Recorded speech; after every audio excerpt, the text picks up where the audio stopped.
On this episode, the Neuroscience Institute. We were so happy. We thought that it was his road back. Welcome to Road to Hope. I'm your host, Bianca Jade. It's one of the hardest things a family should ever have to go through, losing a loved one. Imagine, though, that loved one is your child. Now imagine that they've slipped into a coma. On this episode, we look at a family that's never given up hope.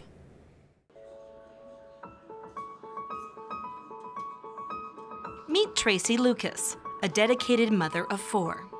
2 years ago, her life rapidly changed after prepping for her son to go to Vancouver.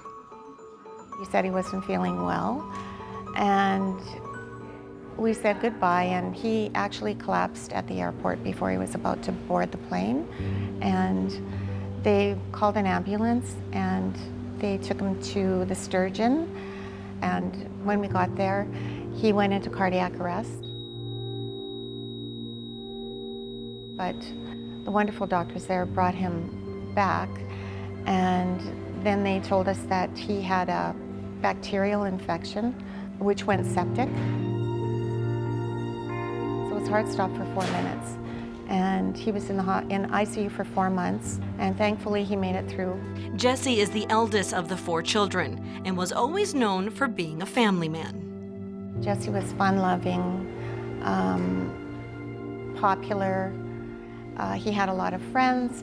He loved to have a good time. He loved spending time in nature, hiking. We have a lake cabin, so he just loved to go to the lake.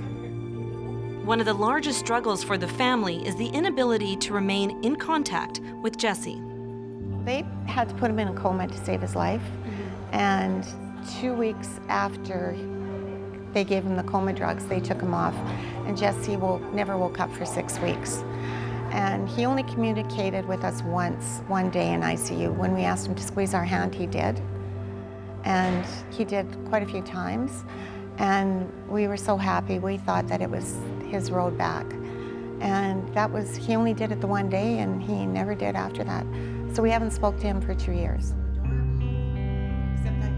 Jesse has now been diagnosed with unresponsive wakefulness. He can open his eyes and make sounds, however, for his family, besides the one squeeze of their hand, they're not sure if he's still understanding what they're saying. In desperate hope of achieving some form of communication, his sister Spencer reached out to the Neuroscience department at the University of Alberta.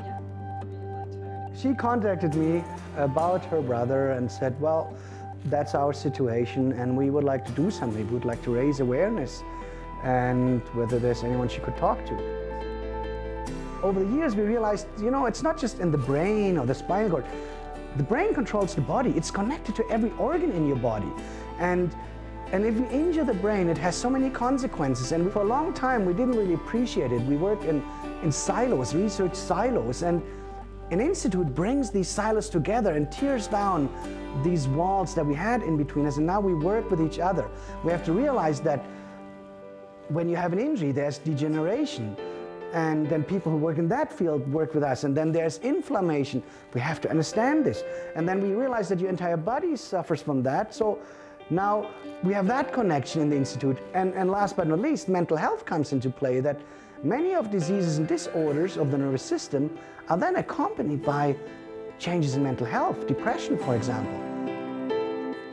Recently, the Lucas family hosted a fundraiser to raise awareness and funds for the Institute. I found a family, like in the beginning, to have this first connection for me to reach out into the community and to start such a splendid partnership, based on respect, and I think we developed a friendship. This was outstanding, right? This is, for me, was very rewarding and very encouraging. Back at the care facility, they haven't lost hope. I think Jesse's there.